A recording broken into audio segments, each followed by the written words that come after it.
silencio que nos limite. Y aunque a veces estemos tristes, como molenillo en vaso de tiste, le damos vuelta a ese mal chagüite. Toca esa campana, chavalo, chavala. Baila a tu manera, abuelo, abuela. Que baile la suegra también con la nuera. Esta radio es muy buena para la sordera. ¿Cómo dice? A tocar esa campana, por cada compás se lo gana, que espanta el mal cuando nos canta. Conéctate a esta voz cada mañana. Tilintilán, tilintilán, tilintilán. Ya rise. Conéctate a esta voz cada mañana.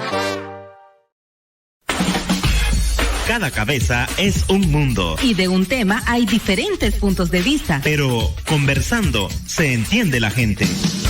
Conversando, todos los miércoles a esta hora y por esta emisora.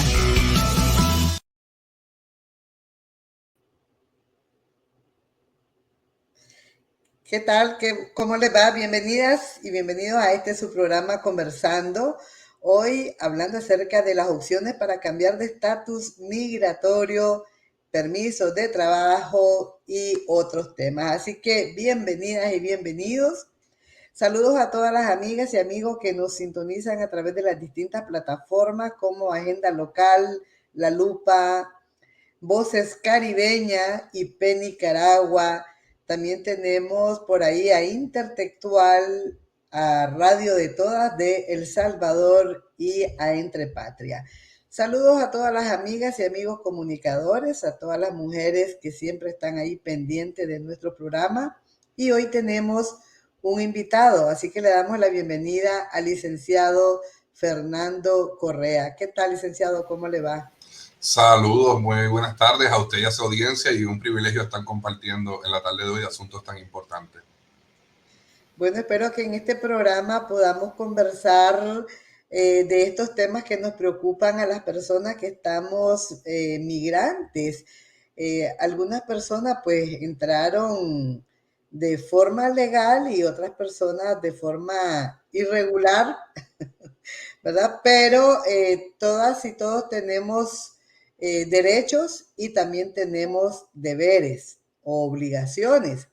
Por eso es importante saber cuáles son esos derechos que tenemos como migrante y qué responsabilidades tenemos. Hay algunas personas que nos han preguntado, licenciado, qué hacer para cambiar de estatus migratorio, por ejemplo, y si pueden o no pueden declarar sus impuestos. ¿Qué nos puede contar usted en esta tarde? Bueno, yo empezaría, como dice el refrán, el mejor punto de partida siempre es el inicio, en cuanto a cuáles son los derechos y deberes que tienen los inmigrantes. Si usted tiene alguna interacción con alguna agencia migratoria, a usted se le va a notificar que usted tiene derecho a consultar con la embajada del país que usted es nacional oriundo para buscar algún tipo de asesoría en las entrevistas que le vayan a hacer sobre este asunto, que eso es muy importante, porque el desconocimiento de sus derechos y del trámite legal migratorio americano puede tener un efecto fatal en su historial futuro. O sea que ese es un derecho que deben conocer. Y adicional, si usted está en un procedimiento ante alguna agencia migratoria, usted tiene derecho a tener un abogado. Pero ese abogado, lamentablemente, en los ordenamientos jurídicos norteamericanos, a diferencia de procedimientos penales, es a costa de la persona independiente, no lo cubre el gobierno. O sea que ya tenemos dos derechos cardinales que debemos conocer y obviamente pues hacer uso adecuado del mismo, la asesoría legal, la información que es mejor que sobre que le falte a uno.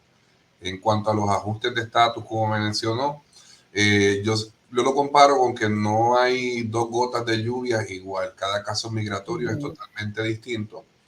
Depende de las circunstancias del ingreso a los Estados Unidos, qué tipo de petición o visa estamos considerando, el historial migratorio. O sea que es un análisis que se hace a profundidad, porque la ley de inmigración tiene obviamente sus disposiciones bien generales en algunos aspectos, pero en algunos capítulos es más específico, dependiendo del visado o el requerimiento que estamos haciendo. Típicamente es o a USCIS o a la embajada que está tramitando el caso por asuntos consulares.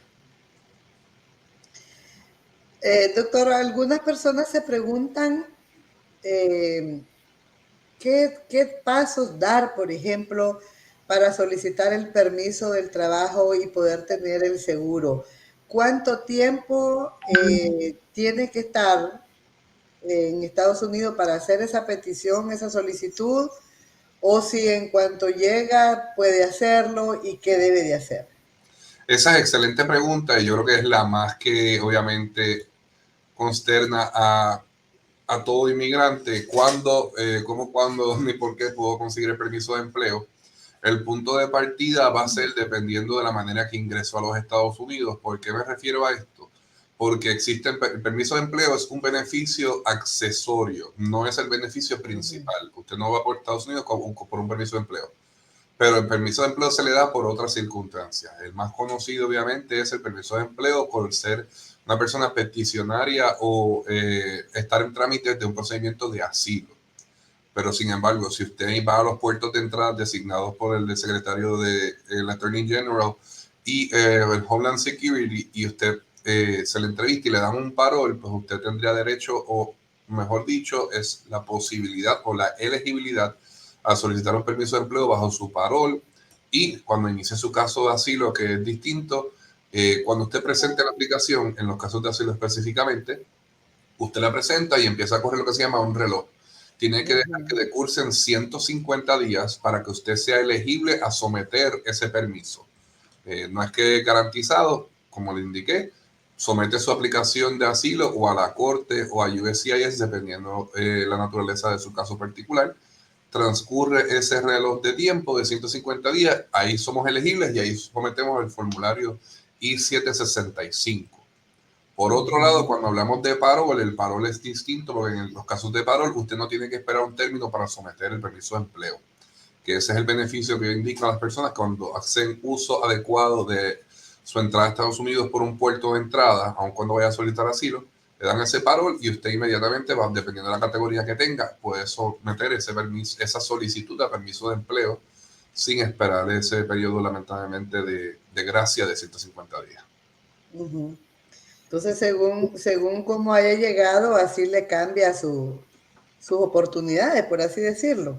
Correctamente. Ahora mismo hemos visto un impacto bien grande en la comunidad cubana. El caso de Cabrera Fernández, recién resuelto por los tribunales migratorios y tribunales apelativos, decidieron que, un ejemplo para los cubanos, el parol que se requiere es un parol humanitario bajo la sección 212 de 5A de la Ley de Inmigración y Naturalización, y el asunto del I-220A y el I-220B, que todavía sigue dando, como dicen, bandazos por las cortes, pues afecta obviamente cómo usted entró, ese remedio también. Entonces hay diferentes tipos de paroles, no es uno solo. Correcto. Está el parol clásico cuando usted va a un puerto de entrada, que es el parol humanitario, que es el que de hecho hablamos ahorita, que se utiliza para los ajustes cubanos, que es bajo la sección 212 de 5A. Y está el parol por beneficencia pública. Si usted logra demostrar un ejemplo que el ingreso suyo a Estados Unidos logra o radica en un fin de beneficencia al Estados Unidos continental, pues se lo dan bajo otra categoría. Y también existen otros paroles. Hay uno para Haití, Nicaragua, Venezuela y Cuba, que es un parol humanitario, pero es un programa especial distinto. Ese usted no lo solicita en el puerto de entrada. Ese, uno estando fuera de Estados Unidos, hace la solicitud y se va tramitando. O sea que cada proceso tiene sus propias reglas del juego. Tienen nombres similares, paroles, pero como es un mecanismo jurídico distinto, tiene trámite distinto y tiene requisitos distintos y procesamiento ciertamente distinto. Claro, ahora que usted menciona Haití, Nicaragua, Venezuela y Cuba, ¿verdad? Que son los países que entraron con este beneficio para el humanitario por 2 años. Tenemos una pregunta por acá de una de nuestras oyentes que nos dice para los que tenemos el parol, ¿podríamos optar a un proceso de naturalización? Ella llegó con parol humanitario, ella es de Nicaragua y le dieron 2 años, ¿verdad? Como a la mayoría. Okay.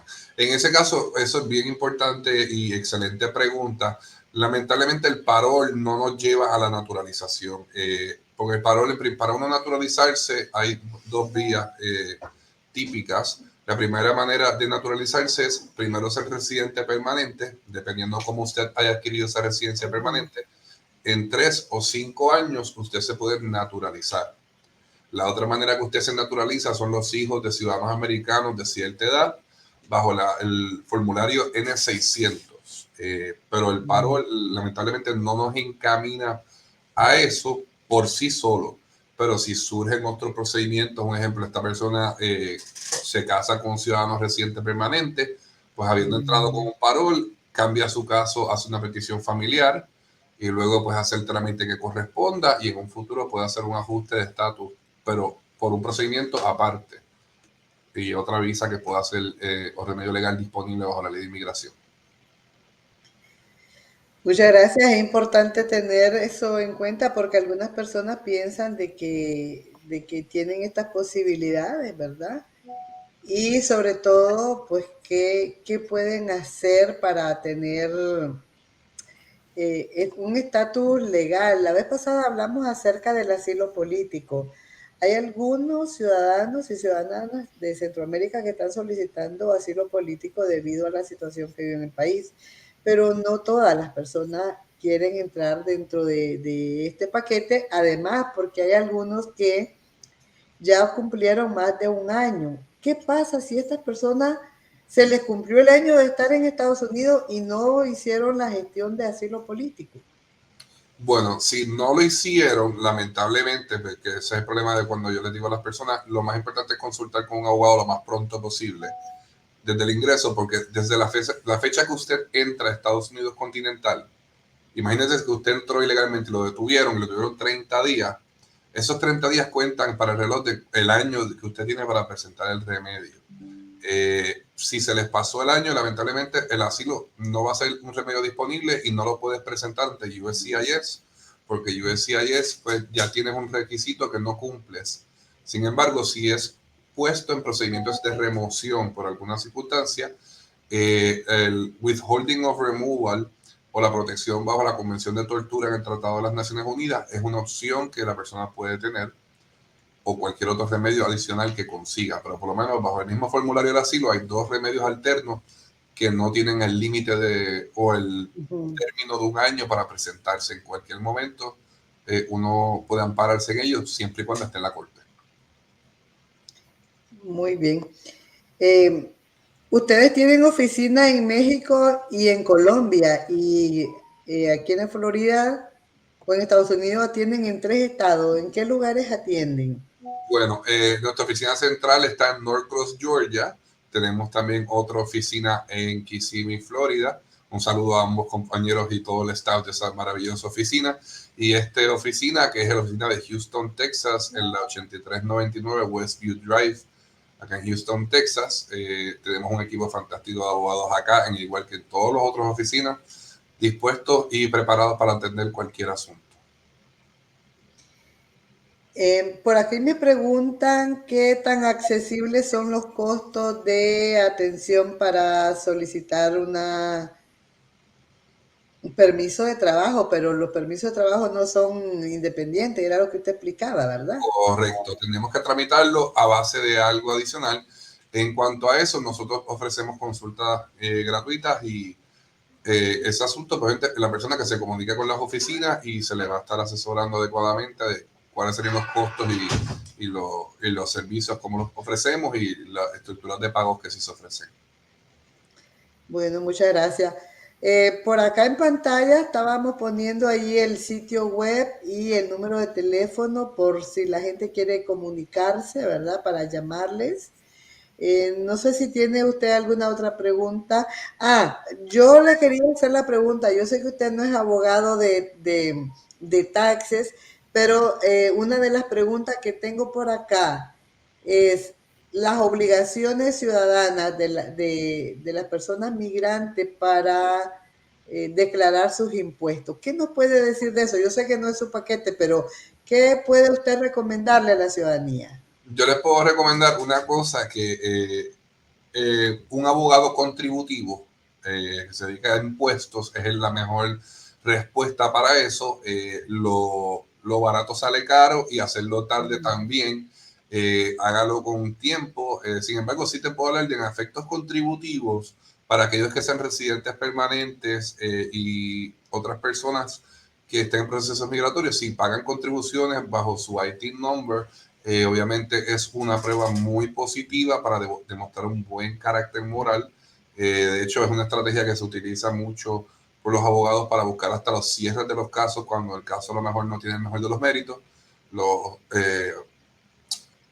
abogados del gobierno, fiscales del Departamento de Homeland Security tienen amplia discreción para evaluar las circunstancias de cada caso y que la persona no tenga incidentes con la ley y de momento tenga impuestos por los pasados años y cumpla con la ley, siempre tiene un beneficio que milita a favor de ejercer discreción hacia esa persona o las circunstancias particulares que tiene, como quien dice en sí.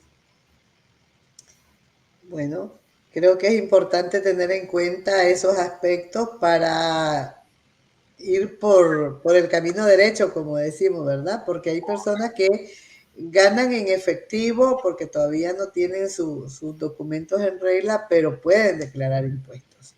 Correcto. Bueno, gracias, licenciado. Ha sido un placer. No sé si tiene alguna otra cosa que comentarle a la audiencia. Bueno, primero que por último, muchas gracias nuevamente por hacerme parte de este espacio tan importante con una audiencia tan grande.